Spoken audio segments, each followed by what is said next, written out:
दौर होगा तो इसका दौरे हुकूमत का इख्तिताम यहोशुआ हमश्याख अपनी आमद की तजल्ली से ख़त्म करेगा। हालेलुया।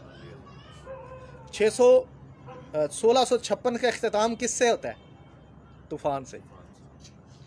ऐसा ही है जी। यानी 666 का वो अदद का वो कैसे ख़त्म होता है? तूफान नूआख से। इसी तरह जब यहोशुआ हमश्याख आएगा तो 666 की जो सल्तनत है, उसकी जो फैलाई हुई नापाकी है, बदी है, उसका क्या होगा? खात्मा होगा। हालेलुया। अब आगे बढ़ता हूं, कुछ बरीक बातें आपको बताता हूं। एक हवाला पढ़ रहा हूं आपके सामने, मुकाशवा 13 बाब आयत नंबर 15। और उसे उस हैवान के बुत में रूह फूंकने का इख्तियार दिया गया ताकि वो हैवान का बुत बोले भी, और जितने लोग उस हैवान के बुत की प्रस्तिश न करें उनको कत्ल भी कराए। और उसने सब छोटे बड़ों, दौलतमंदों और गरीबों, आज़ादों और ग़ुलामों के दाने हाथ या उनके माथे पर एक एक छाप करा दी, ताकि उसके सिवा जिस पर निशान यानी उस हैवान का नाम याद रहे। उस हैवान का एक मिनट ज़रा दोबारा आप सारे मेरी तरफ देखें। क्या है? उस हैवान का नाम या उस नाम का अदद हो, और कोई खरीदो फरोख्त ना कर सके। हिकमत का ये मौका है, जो समझ रखता है वो इस हैवान का अदद गिन ले, क्योंकि वो आदमी का अदद है, और उस आदमी का और उसका अदद 666। अच्छा, कुछ लोग जहन बनाकर बैठे हुए हैं कि जी जिथे गिनती 666 आएगा ना, ओए 666। याद रहे, हर अदद का मनफी मायने होता है और मस्बत मायने भी होता है। ये याद रहे। जिन्होंने न्यूमरोलॉजी सीखी हुई है या अप डाउन नंबरिंग सीखी हुई है, इसकी मेरिकल वैल्यू सीखी हुई है हिब्रू में, तो वो इस बात को जानते हैं कि असल में ये मुद्दा क्या है। ठीक है जी। लेकिन मैं एक आपको बात बताना चाहता हूँ, जिस पर कभी भी पाकिस्तान, क्या पूरी दुनिया के अंदर बहुत कम लोगों ने इस पर नुक्ता रखा है। याद रहे, आप सब लोग जो हैं 666 ढूंढते रहते हैं, यानी 666 ढूंढते रहते हैं। कभी किसी ने ये गौर ही नहीं किया कि बाइबल में ये भी लिखा है उसका नाम या उसके नाम का अदद। कभी आपने उसके नाम को ढूंढा कि उसका नाम क्या होगा?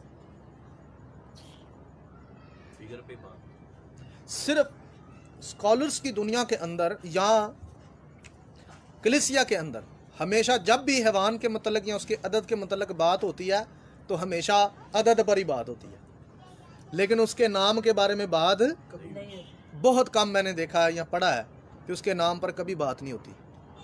जबकि उसका जो नाम है, मैं आपको वाज़ेह तौर पर यह बताना चाहता हूं कि कलीसिया में बहुत बड़ी तादाद से लिया जाता है, बहुत बड़ी।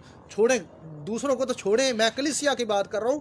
कलीसिया के अंदर जो यस्सू पर ईमान रखते हैं, जो गैर जुबानें बोलते हैं, जो रूह से ममूर होने का दावा करते हैं, उनके मुंह से ये नाम जो है बड़ी कसरत से निकलते हुए मैं सुनता हूं। अब सारी बातें मैं यहां नहीं कर सकता, तो इसके बारे में जिसने सीखना है वो मेरे पास अकेला आ जाए, मैं उसे तन्हाई में बैठकर समझा सकता हूं। कुछ बातें हैं जो मैं इंटरनेट पर नहीं कर सकता। हालेलुया। तो 666 की स्टडी इतनी वसी है, ये मत समझिएगा कि ये एक ही मैसेज में ख़त्म हो सकती है। लेकिन मैं आपको ये जो नूआख और इब्ने आदम के जो दिन है, ये मैं आपको इसमें मतलब छोटे छोटे इशारों से बता रहा हूँ कि ये काम वहाँ हुआ, ये काम वहाँ हुआ, ये काम। जैसे कि मैंने आपको नेफलिम दिखाए कि इब्ने आदम के दिनों में भी नेफलिम है, जैसे कि मैंने आपको मूसा और शरीयत दिखाई, तो मैंने कहा कि इब्ने आदम में भी इब्ने आदम के दिनों में भी क्या है? शरीयत मौजूद है। नूआख के दिनों में ईमान से रास्तबाजी दिखाई, और इब्ने आदम के दिनों में भी मैंने आपको क्या दिखाई है? ईमान से रास्तबाजी दिखाई है। सो लिहाजा 666 जब आप स्टडी करते हैं तो बराए मेहरबानी सिर्फ अदद पर टिके ना रहे। यह बहुत बरीक मसला है, और कुछ लोगों की तो चीखें निकल जाएंगी, हैं जी, मुनादी करने वालों लोगों की, जब इसका पर्दा उठाया जाएगा कि ये कहां कहां बसा हुआ है। बारू यशवा हमशिया। लेकिन याद रहे, मुकद्दसीन से उनका मुखालिफ छुप नहीं सकता। हालेलुया। और मैं आपको एक मोटी सी बात बताता हूँ कि जब भी आप खुदावंद का नाम लें तो उसका असल नाम लें। सीधी सीधी बात है, ठीक है। कभी भी ट्रांसलेट नाम ना लें। कलीसिया ये बात गौर से सुन ले कि खुदावंद के जो नाम है वो तर्जमाशुदा, कोशिश करें तर्जमाशुदा नाम ना लें। जब भी लें उसके असल नाम लें जो खुदावंद के कलाम में या इल्हाम में इस्तेमाल हुए। हालेलुया। आगे बढ़ते।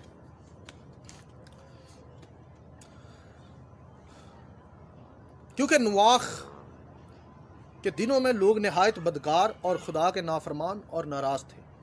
बिल्कुल इसी तरह यहोशुआ के आने के वक्त लोगों का रवैया ऐसा ही होगा। लिहाजा बाइबल के मुताबिक इस हैवान का खात्मा यहोशुआ हमशियाह करेंगे।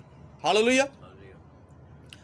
पहला दूसरा थेसलोनिकियों उसका दूसरा बाब आयत नंबर 7 पढ़ रहा हूँ। अब ज़रा गौर कीजिएगा। क्योंकि बेदीनी का भेद अब भी तासीर करता जाता है। बेदीनी का भेद क्या है? अब भी तासीर, मगर अब एक रोकने वाला है और जब तक कि वो दूर ना किया जाए रुके रहेगा। उस वक्त वो बेदीन जाहिर होगा जिसे खुदावंद यसू अपने मुंह की फूंक से हलाक और अपनी आमद की तजल्ली से नेस्त करेगा। हालेलुया। यानी 666 कैसे नेस्त होगा? 666 कैसे नेस्त होगा जी? यसू अल मसीह यानी यहोशुआ हमशियाह की आमद पर। हालेलुया।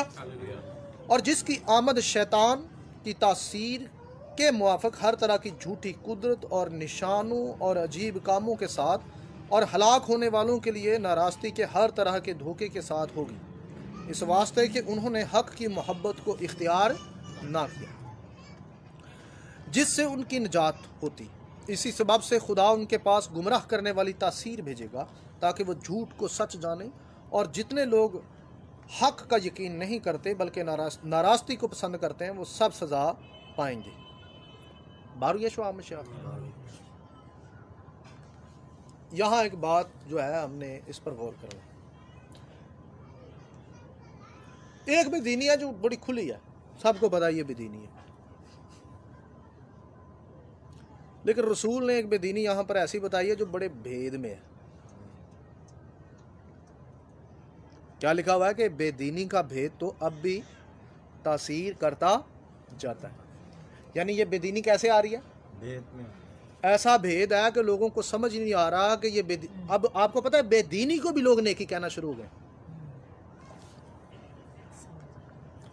अबलीस की रसूमात, अबलीस के त्यौहार, अबलीस के फेस्टिवल, अबलीस के तमाम वो निज़ाम जो बुत परस्ताना है, उनको भी लोग नेकी कहते हैं। और यसाया की किताब में लिखा हुआ है 5:20 में कि उन पर अफसोस जो बदी को नेकी और नेकी को बदी कहते हैं, क्योंकि वो सच को हक का यकीन नहीं करते और सच को क्या करते हैं जी? झूठ में बदल देते हैं। झूठ में क्या करते हैं? तो ये बेदीनी बड़े भेद से आ रही है। लोग बदी को बदी नहीं कहते।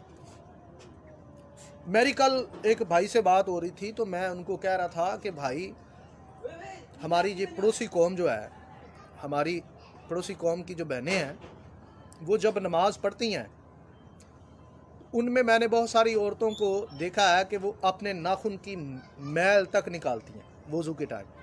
ऐसा ही है जी, ज़ाहरी पकीज़गी में। इवन कि वो अपना मेकअप भी उतार कर नमाज पढ़ती हैं। मेरी बात गौर से सुनिएगा, ऐसा ही है। एक वाहिद हमारा दीन है, हमारी कौम है कि हमारी बेटियां जब इबादत में आती हैं, आप मुझे बताएं जब इबादत हो रही होती है तो यहाँ क्या कोई हमने फंक्शन छेड़ा होता है? चर्चों में या इबादत गाहों में क्या कोई मतलब क्या होता है? कोई शादी ब्याह होती है? इबादत के सबसे पहले असूल क्या होते हैं कि इंसान अपने आप को क्या करके आए? पाक करके आए। वाहिद हमारी कौम है। मैं माजरत के साथ मैं किसी की दिल आज़ारी नहीं कर रहा, लेकिन सच सच ही है। ये बड़ा दिल को लगता है लोगों के बाज़ दफ़ा। वाहिद हमारी कौम है कि जिसमें हमारी बहनें, बेटियां, माएँ अपने मुंह पर वो मेकअप लगा कर आती हैं कि जनाब जिसके अंदर गंदे गंदे केमिकल होते हैं, और बास जो है कॉस्मेटिक जो है उसके अंदर तो सूअर की चर्बी डलती है, और पाक होने के बजाय नापाक होकर आती हैं। और बहुत सारी बहन बेटियां फेसबुक पर आकर लाइव आकर लोगों के लिए ये सारा गंदा मेकअप करके नापाकी की हालत में लोगों के लिए जी बरकत चाह रही होती, और कह रही होती हैं धड़ाधड़ के जी बरकत रसीव करें, बरकत रसीव करें, बरकत रसीव करें। यानी जो खुद नापाक है, खुद गंदा है, वो कह रहा है कि जी बरकत रसीव करें, बरकत रसीव करें। मैं ये किसी की दिल आजारी करने के लिए नहीं कह रहा। अब यही बात लोगों को क्या क्या लगती है जी? बुरी लगती है, अच्छी नहीं लगती कि पास्टर साहब ये बात क्यों कर रहे हैं।